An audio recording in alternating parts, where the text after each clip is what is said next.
우리가 살고 있는 지구 위에는 많은 동물들이 함께 살고 있다. 어떤 동물은 그들의 살과 가죽 혹은 털을 인간에게 제공하여 우리가 고맙게 여기지만 아무런 도움도 주지 않고 오히려 해만 끼치는 것도 있다.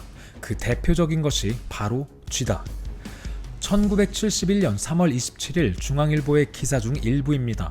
당시 70년대 초반 우리 한국은 1년에 2차례씩 대대적으로 쥐잡기를 진행할 정도로 이 쥐잡기 운동이 절정에 이르던 시기였습니다. 이것은 1960년대 초 6천만 마리에 이르는 전국의 쥐가 양곡 생산의 20%를 먹어치운다는 지적이 제기되면서 당시 농림부를 중심으로 시작된 쥐잡기에서 시작된 것이었습니다. 이후 90년대 들어 도시 환경이 개선되면서 기세등등했던 쥐들의 서식처가 점차 줄어들자 이러한 전국적인 규모의 쥐잡기 운동은 우리 한국의 하나의 추억거리로 사라지게 됐습니다. 한편 우리에게는 거의 30년 정도나 지나 먼 옛날 이야기처럼 들리는 이러한 쥐와의 싸움이 2021년 현재에도 치열한 나라가 있다고 전해져 화제입니다.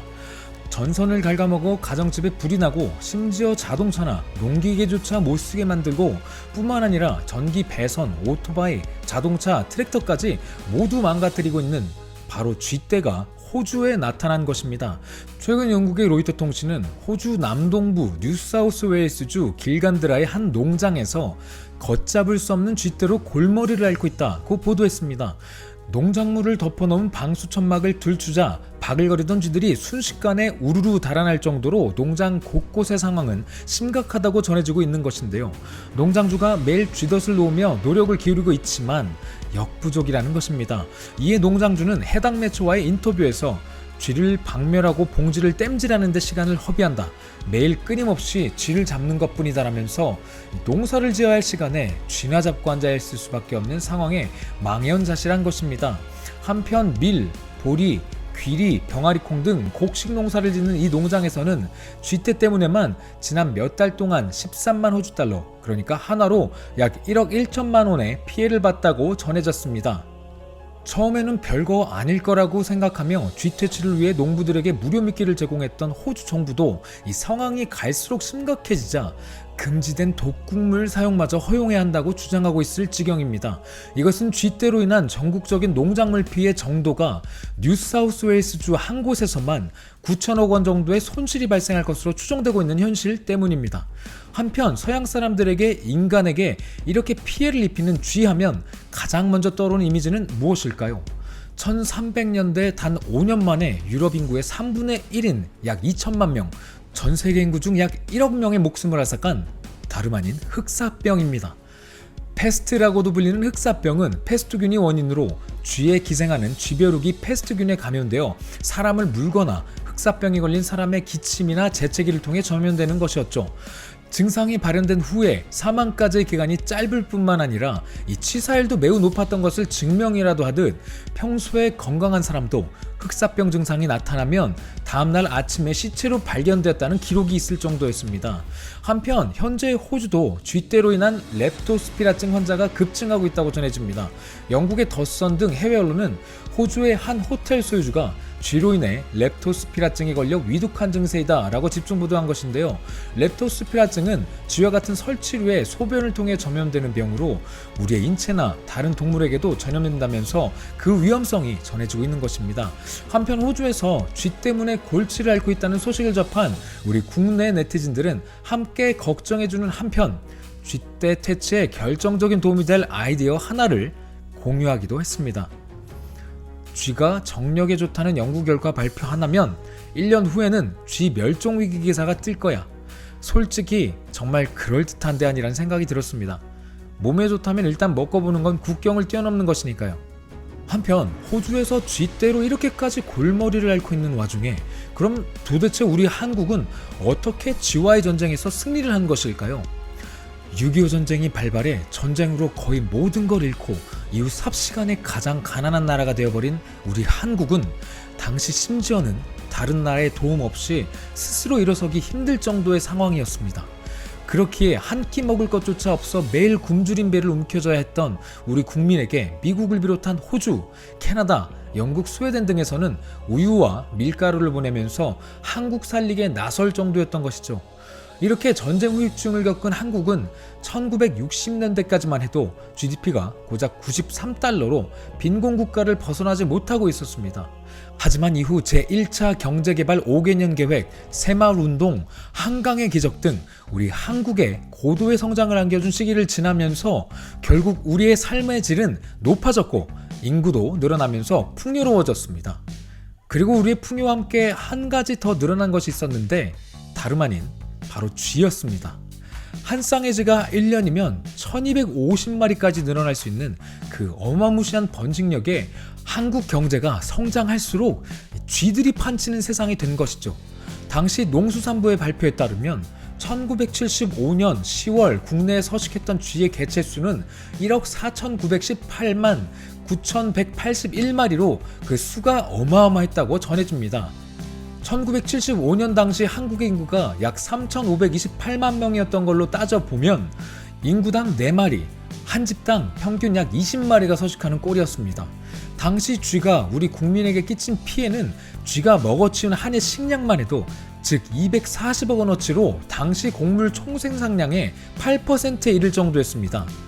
이것은 당시 전주 시민이 1년간 먹을 수 있는 양이었다고 하니 대략 그 수치의 의미가 어떤 것인지 쉽게 짐작할 수 있는 것입니다. 이렇게 쥐로 인해 국민들의 불편함이 증가하자 1970년부터 전국적인 쥐잡기 운동이 시작되었습니다. 전 국민들이 동참한 이 운동의 효과는 무려 20일 만에 4천만 마리 소탕이라는 놀라운 성과를 내 주목을 받았습니다. 이에 탄력을 받은 한국의 쥐소탕 작전은 쥐약을 놓는 방법 등을 대대적으로 교육하면서 비단 가정뿐 아니라 공공건설, 정부 창고, 군 부대까지 확대하였습니다. 그에 그치지 않고 포스터를 붙이며 홍보하기도 하고 방멸 웅병대회까지 열어 표어를 공모하는 등 지금 봐도 다방면에 걸쳐 당시 정부가 노력을 기울인 흔적을 느낄 수 있습니다. 한편 정부의 쥐소탕은 쥐 방멸에만 그치지 않고 쥐가죽을 수출해 외화벌이에도 사용했다고 전해집니다. 당시 쥐가죽은 코리안 밍크라고 불릴 정도로 밍크보다 부드럽다는 말이 퍼지면서 해외에서 호평을 받았다고 전해진 것입니다. 호주, 미국 등은 물론 일본에서는 한 달에만 무려 7만 장이나 되는 쥐가죽을 사기도 해 한국 모피공업은 쥐가죽을 통해서 코트나 모자 등을 만들어 수출하고 72년에는 대통령 표창을 받을 정도로 잘 나갔다고 전해진 것입니다. 쥐도 잡고 돈도 벌고 한 번에 2마리의 토끼를 잡을 수 있었던 당시에 이러한 운동은 1980년대까지도 계속 이어지면서 점점 쥐의 그 개체 수가 현저하게 줄어들기 시작한 것입니다. 그러다 1990년대에는 1인당 국민소득 10,000불의 시대가 오면서 우리 한국은 급격한 현대화와 철저한 관리 시스템, 위생 점검까지 개선이 되면서 결국 쥐잡기 운동은 역사 속으로 사라지게 되었습니다. 결국 우리 국민들의 뛰어난 실행력과 그에 더해 여러가지 아이디어가 담긴 컨텐츠로 쥐 소탕 작전은 그 목표를 달성했고 이에 쥐를 모두 박멸시켜버린 것은 아니지만 적어도 우리 일상생활의 질은 무척 높아져서 이번 호주와 같은 사례가 발생할 일은 없게 된 것입니다.